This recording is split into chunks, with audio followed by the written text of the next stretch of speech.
Over the years, I've met a lot of broke real estate investors. Shoot, I've even been one multiple times in my career. So, why do real estate investors exclude corporate owned properties from their direct to seller marketing campaigns? Like, I get it. We kind of assume because somebody was able to put a property in an LLC that maybe they're a little bit more financially savvy or something. But I'm here to tell you that that doesn't really mean squat. Properties that are corporate owned go belly up. Entities go belly up all the time. They get foreclosed on, they end up vacant, abandoned, etc. With what's been going on in the economy the last year, I think now is more important than ever to target properties that are owned and held by corporations. I'm going to give you a couple tips on this, as well as show you how to potentially crack the LLC and figure out who the person is that's actually behind it. Let's dive right in.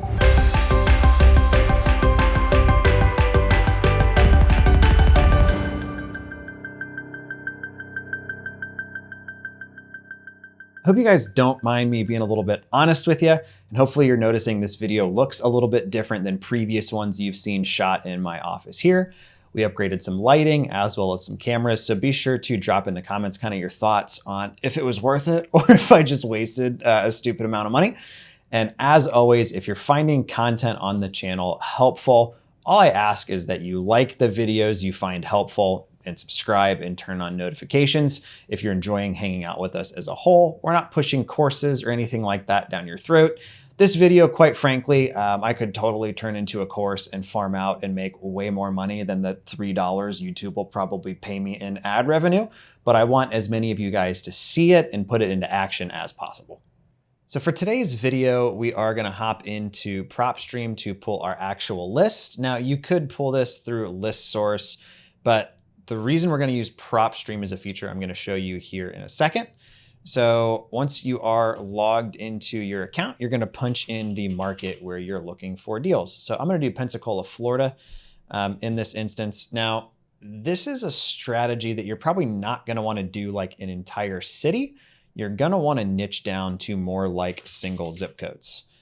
If you're in a market that's more competitive, or you're like every investor I talk to and you believe your market is just the most competitive market in the world, this is a list that very, very, very few people in your market are doing, and most of them aren't taking the extra step I'm going to show you, which is cracking the LLCs.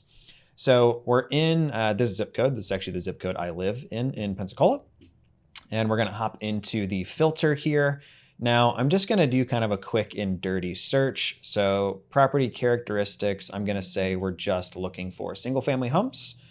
We're going to do a equity range of 35 to 100%. I don't really go below 35. I actually really like 35% because I end up with a lot of people calling me to sell their properties who can like just barely afford to sell to me, which is great. We can buy them out of their mortgage. They're motivated to get out of it. It's kind of a win-win for everybody. So 35 to 100% single family properties in this zip code. We're going to then go over to ownership info, and we're going to single out the folks who are just corporate owned properties. Now, there are groups in your market that probably own hundreds or thousands of markets, or thousands of markets, thousands of houses. We'll leave that in so you know I'm a real human. But you might want to cut out kind of those large hedge fund types. So like an American Homes for Rent or something of that nature. So what we're going to do and why we're using PropStream for this, we're going to go down here to the number of properties owned, and we're going to cut it at a number you think makes sense. 3, 5, 10, something like that. We're going to cut out any of the folks who own really, really large quantities of properties. So you notice before we do this, there's 793. Let's say we do the folks who just own 1 or 2. We cut it down to 2 or fewer, knocks the list in half. So helps us get a little bit more targeted.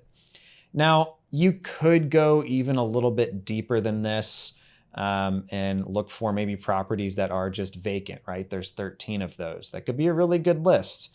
A vacant absentee-owned property that's held in an LLC is a rental that they're probably trying to fill or that they're doing work on. So that could be a good one for you to target.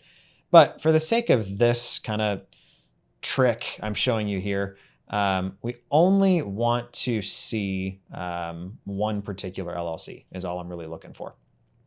So I'm going to cut that out and we're going to pull up this one here. All right, Pink Construction LLC. That's pretty cute. Looks like they're kind of a local-ish group here in Pensacola. One other thing you might want to do if you're doing this list on the filter tab under MLS, you might want to exclude anything that's on the market. Just that way you're not reaching out to people that are trying to sell the property.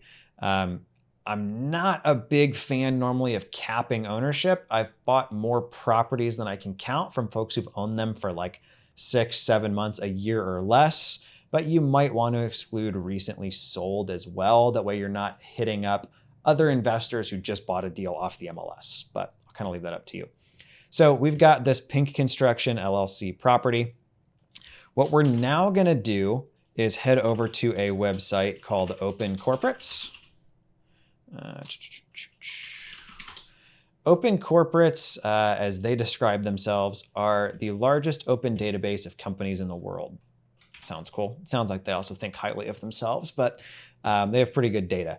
So we've punched in Pink Construction LLC. They've got 26 companies that match that.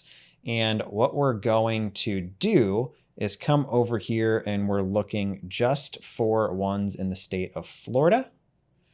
And Pink Construction LLC. And perfect. There we go. Now, one thing that's interesting is you'll notice the address they have on file is different than what they have on file for the entity. One thing that's nice is typically when somebody sets up their LLC, this is the info they're giving to the state of, hey, here's where you send my tax paperwork. So this is typically going to be their home, and this is typically going to be the owner of the company.